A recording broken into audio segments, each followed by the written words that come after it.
Hello दोस्तों, नमस्कार। क्या हाल है? आइए जानते हैं आज की यूपी की 25 अति महत्वपूर्ण खबरों को सिर्फ 10 मिनट में, जो सीधे आपके काम की और आपके जानने लायक होने वाली है। तो चलिए बिना देर किए खबरों की इस जबरदस्त बुलेटिन में आगे बढ़ते हैं। लेकिन उससे पहले जो लोग इस चैनल को सब्सक्राइब नहीं किए वो जरूर करें और साथ में इस वीडियो को किस जिले, किस ब्लॉक से देख रहे हैं ये बताना ना भूले।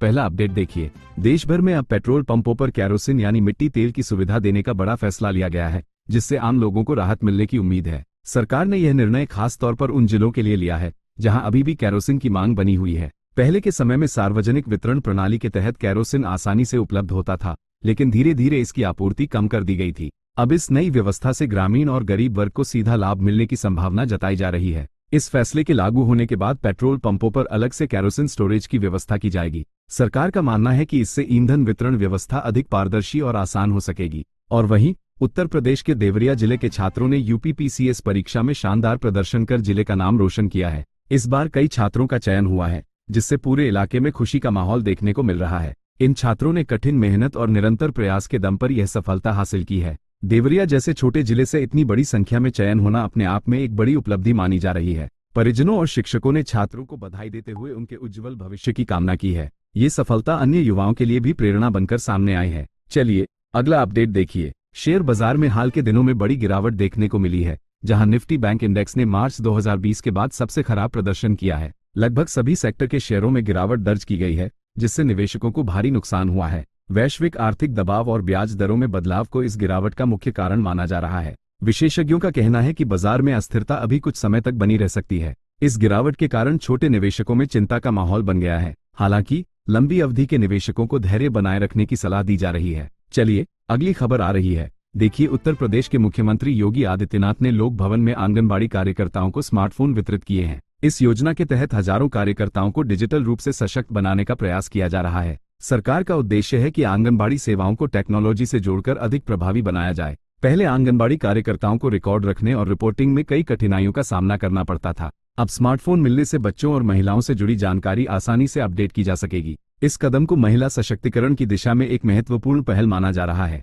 और एक और बड़ा अपडेट, बरेली से गुजरने वाली ट्रेनों को लेकर बड़ा बदलाव किया गया है, जहां 6 नई ट्रेनों का संचालन शुरू किया जा रहा है। इसके साथ ही टनकपुर अचनेरा एक्सप्रेस ट्रेन को नियमित रूप से चलाने का भी निर्णय लिया गया है। इस फैसले से यात्रियों को यात्रा में काफी सुविधा मिलने की उम्मीद है। पहले कई ट्रेनें अस्थायी रूप से चल रही थी, जिससे यात्रियों को असमंजस की स्थिति रहती थी। अब नियमित संचालन से यात्रा योजना बनाना आसान हो जाएगा। रेलवे विभाग का कहना है कि यह कदम यात्रियों की बढ़ती मांग को ध्यान में रखते हुए उठाया गया है। और खबरों में आगे बढ़ें इससे पहले भारत सरकार ने ऊर्जा क्षेत्र में बड़ा कदम उठाते हुए ओपन एकरेज लाइसेंसिंग पॉलिसी यानी OALP के 11वें राउंड की शुरुआत की है, जिसे समुद्र मंथन नाम दिया गया है। इस पहल का उद्देश्य देश में तेल और गैस के नए भंडारों की खोज को बढ़ावा देना है। सरकार लगातार ऊर्जा आत्मनिर्भरता की दिशा में काम कर रही है, ताकि आयात पर निर्भरता कम की जा सके। इस योजना के तहत निजी और सरकारी कंपनियों को खोज के लिए नए ब्लॉक्स दिए जाएंगे। विशेषज्ञों का मानना है कि इससे देश में ऊर्जा उत्पादन बढ़ेगा और निवेश को भी गति मिलेगी। आने वाले समय में इसका असर ईंधन की कीमतों और उपलब्धता पर भी देखने को मिल सकता है। देखिए दोस्तों, एक तो इस वित्त वर्ष में भारत से निर्यात होने वाली कारों की सूची में कई लोकप्रिय मॉडल्स ने जगह बनाई है, जिसमें फ्रॉन्क्स, बलेनो, जिम्नी, डिजायर, वना और मैग्नाइट शामिल हैं। इन गाड़ियों की विदेशी बाजारों में मांग तेजी से बढ़ी है, जिससे ऑटो सेक्टर को मजबूती मिली है। भारत अब ग्लोबल ऑटो मैन्युफैक्चरिंग हब के रूप में उभरता जा रहा है। पहले भारत मुख्य रूप से घरेलू बाजार पर निर्भर था, लेकिन अब निर्यात में भी तेजी आई है। इससे रोजगार के अवसर बढ़े हैं और विदेशी मुद्रा अर्जन में भी वृद्धि हुई है। विशेषज्ञों का कहना है कि आने वाले वर्षों में यह आंकड़ा और तेजी से बढ़ सकता है। राइट, तो चलिए आगे बढ़े एक और अपडेट देखें। दोस्तों, लोकसभा में नक्सलवाद के मुद्दे पर जोरदार बहस देखने को मिली, जहां गृह मंत्री अमित शाह और समाजवादी पार्टी के सांसद धर्मेंद्र यादव के बीच तीखी चर्चा हुई। इस दौरान सरकार ने दावा किया कि नक्सलवाद पर काफी हद तक नियंत्रण पा लिया गया है। वहीं विपक्ष ने इस मुद्दे पर सरकार से कई सवाल उठाए और स्थिति को लेकर चिंता जताई। नक्सल प्रभावित क्षेत्रों में विकास और सुरक्षा को लेकर लंबे समय से चर्चा होती रही है। सरकार का कहना है कि पिछले कुछ वर्षों में हिंसा की घटनाओं में कमी आई है। इस बहस ने संसद में राजनीतिक माहौल को और गर्म कर दिया। और इससे एक दिन पहले अभी आपको पता होगा, उत्तर प्रदेश में रेलवे नेटवर्क को और आधुनिक बनाने के लिए प्रयागराज, वाराणसी और अयोध्या रूट पर ऑटोमेटिक सिग्नलिंग सिस्टम लागू किया जा रहा है। इस नई तकनीक से ट्रेनों की गति और संचालन क्षमता दोनों में सुधार होगा। पहले मैन्युअल सिग्नलिंग के कारण कई बार ट्रेनों की गति धीमी पड़ जाती थी। अब ऑटोमेटिक सिस्टम से एक ही ट्रैक पर ज्यादा ट्रेनों का संचालन संभव होगा। इस परियोजना से यात्रियों को समय की बचत और सुरक्षित यात्रा का लाभ मिलेगा। रेलवे विभाग इसे आधुनिक भारत की दिशा में एक बड़ा कदम मान रहा है। और एक और बड़ा अपडेट, भारत के मुख्य न्यायाधीश सूर्यकांत ने लद्दाख के लेह में सेना के कैंप का दौरा किया और कहा कि कानून को देश के सैनिकों तक भी पूरी तरह पहुंचना चाहिए। उन्होंने सैनिकों से बातचीत कर उनकी समस्याओं और जरूरतों को समझने का प्रयास किया। ये पहली बार है जब किसी मुख्य न्यायाधीश ने इस तरह सैन्य क्षेत्र का दौरा किया है। देश की सीमाओं पर तैनात सैनिकों की भूमिका को लेकर उन्होंने विशेष सम्मान व्यक्त किया। उन्होंने कहा कि न्याय व्यवस्था का लाभ हर नागरिक, खासकर सैनिकों तक पहुंचना जरूरी है। इस दौरे को न्यायपालिका और सेना के बीच बेहतर समन्वय की दिशा में महत्वपूर्ण कदम माना जाता है। चलिए दोस्तों, अगला अपडेट देखिए। देश में कमर्शियल एलपीजी गैस को लेकर उठी कमी की खबरों के बीच सरकार ने स्पष्ट किया है कि सप्लाई को प्राथमिकता के आधार पर सुनिश्चित किया जा रहा है। दिल्ली सरकार में मंत्री मनजिंदर सिंह सिरसा ने कहा है कि एलपीजी की कोई वास्तविक कमी नहीं है और अफवाहों पर ध्यान देने की जरूरत नहीं है। सरकार के अनुसार घरेलू और कमर्शियल दोनों सिलेंडरों की सप्लाई लगातार मॉनिटर की जा रही है। हालांकि कुछ क्षेत्रों में अस्थायी दिक्कतें सामने आई हैं, जिनका मुख्य कारण सप्लाई चेन का दबाव माना जा रहा है। सरकार ने ब्लैक मार्केटिंग पर सख्ती बढ़ाने और जरूरतमंदों को प्राथमिकता देने के निर्देश दिए हैं। इस कदम का मकसद खासकर छोटे व्यापारियों और मजदूर वर्ग को राहत देना है। और वहीं सरकार ने अप्रैल से जून 2026 तिमाही के लिए छोटी बचत योजनाओं की ब्याज दरों में कोई बदलाव नहीं किया है। पीपीएफ, सुकन्या समृद्धि योजना, एनएससी जैसी योजनाओं पर पहले जैसी ही दरें लागू रहेंगी। यह फैसला वित्त मंत्रालय की तिमाही समीक्षा बैठक में लिया गया है। सरकार आम निवेशकों को स्थिर और सुरक्षित रिटर्न देना चाहती है। इन योजनाओं की ब्याज दरें महंगाई, आरबीआई की नीति और सरकारी बॉन्ड के आधार पर तय होती हैं। इस निर्णय से करोड़ों छोटे निवेशकों को स्थिरता का भरोसा मिला है।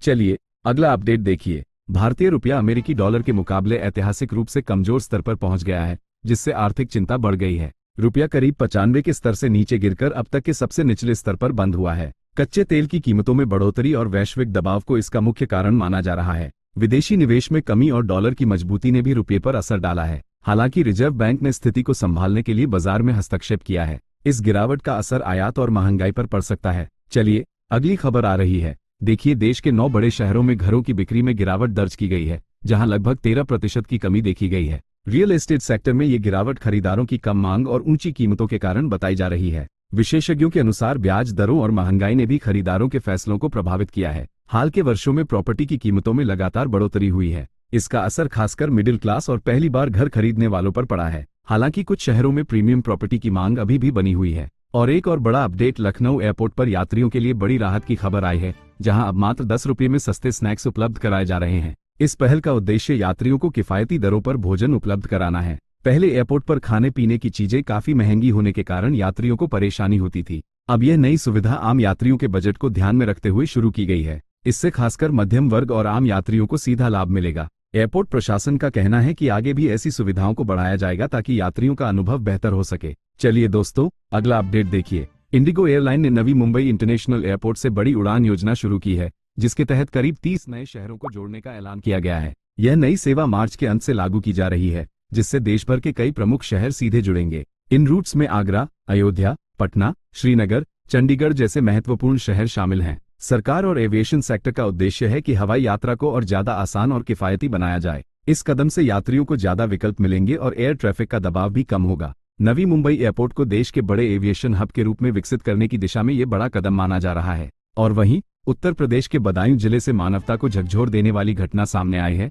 जहां किन्नरों के साथ मारपीट और अमानवीय व्यवहार किया गया। पीड़ितों को जबरन अपमानजनक हरकतें करने के लिए मजबूर किया गया और उन्हें बंद कर दिया गया। इस घटना के सामने आने के बाद पुलिस ने मामले की जांच शुरू कर दी है। समाज में ट्रांसजेंडर समुदाय के प्रति भेदभाव की घटनाएं पहले भी सामने आती रही हैं। इस मामले ने कानून व्यवस्था और सामाजिक संवेदनशीलता पर कई सवाल खड़े कर दिए हैं। प्रशासन का कहना है कि दोषियों के खिलाफ सख्त कार्रवाई की जाएगी। चलिए अगला अपडेट देखिए। उत्तर प्रदेश में पुलिस विभाग में बड़ा फेरबदल किया गया है, जिसमें 27 आईपीएस अधिकारियों का ट्रांसफर किया गया है। इस बदलाव में 13 जिलों के पुलिस अधीक्षक भी बदले गए हैं। लखनऊ में भी नए डीसीपी की तैनाती की गई है, जिससे प्रशासनिक व्यवस्था को मजबूत करने की कोशिश की गई है। समय समय पर ऐसे तबादले कानून व्यवस्था को बेहतर बनाने के लिए किए जाते हैं। सरकार का उद्देश्य है कि पुलिसिंग को और प्रभावी बनाया जाए। इस फेरबदल के बाद कई जिलों में नई रणनीति के साथ काम शुरू होगा। चलिए अगली खबर आ रही है। देखिए, बस्ती जिले से एक हैरान करने वाला मामला सामने आया है, जहां एक व्यक्ति ने अपनी पत्नी से परेशान होकर अनोखा कदम उठा लिया। बताया जा रहा है कि वह करीब 9 किलोमीटर पैदल चलकर अपनी मां के पास न्याय मांगने पहुंचा।